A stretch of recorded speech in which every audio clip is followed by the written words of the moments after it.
کہ ان میں وہ رقت قلب نہیں ہوتی، انسانی ہمدردی نہیں ہوتی۔ اس سے بھی آگے معاملات کا ہیر پھیر ہوتا ہے، چھوٹی چھوٹی باتوں پر جھگڑ رہے ہیں شریعت کی،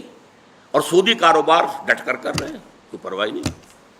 گویا کہ حضرت مسیح علیہ السلام نے جیسا کہ یہودیوں کے بارے میں کہا تھا کہ تم مچھر چھانتے رہتے ہو اور سموچے اونٹ نگل جاتے ہو، چھوٹی چھوٹی چیزوں کے اوپر بحثیں ہیں، مناظرے ہیں، گفتگویں ہیں، دلائل ہیں، کتابیں موٹی موٹی شائع کی جا رہی ہیں، چیلنج کیے جا رہے ہیں، لیکن یہ ہے کہ جو بڑے بڑے منکرات ہیں، حرام شے،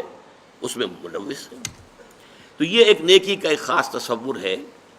کہ جو ہمارے ہاں ایک مذہب کا جو کٹر مذہبی طبقہ ہے عام طور پر اس کے اندر پایا جاتا ہے، اور اسی کا رد عمل ہے کہ ہمارے ہاں کا نوجوان طبقہ جو ہے، ظاہر بات ہے کہ نوجوان حساس ہوتے ہیں، بلکہ ایسے لوگوں کی اپنی اولادیں جو ہیں ان میں ایک رد عمل پیدا ہو جاتا ہے، اس لیے کہ ان سے چھپا نہیں ہوتا اپنے باپ کا کردار کہ یہ نیکی کے کس تصور پر عمل پیرا ہے، اس کا کردار حقیقتاً کیا ہے۔ اس میں ہمدردی جو ہے نوع انسان کی نام کو موجود نہیں ہے، کسی کو تکلیف میں دیکھ کر اس کا دل جو ہے دکھتا نہیں ہے، اس کا ہاتھ اپنی جیب کی طرف نہیں جاتا کسی بھوکے کو دیکھ کر۔ لہذا وہ جو کردار کا ایک تضاد سامنے آتا ہے کہ ایک طرف یہ بڑا مذہبی بنا پھرتا ہے اور حقیقت میں اس کے کردار کا عالم یہ ہے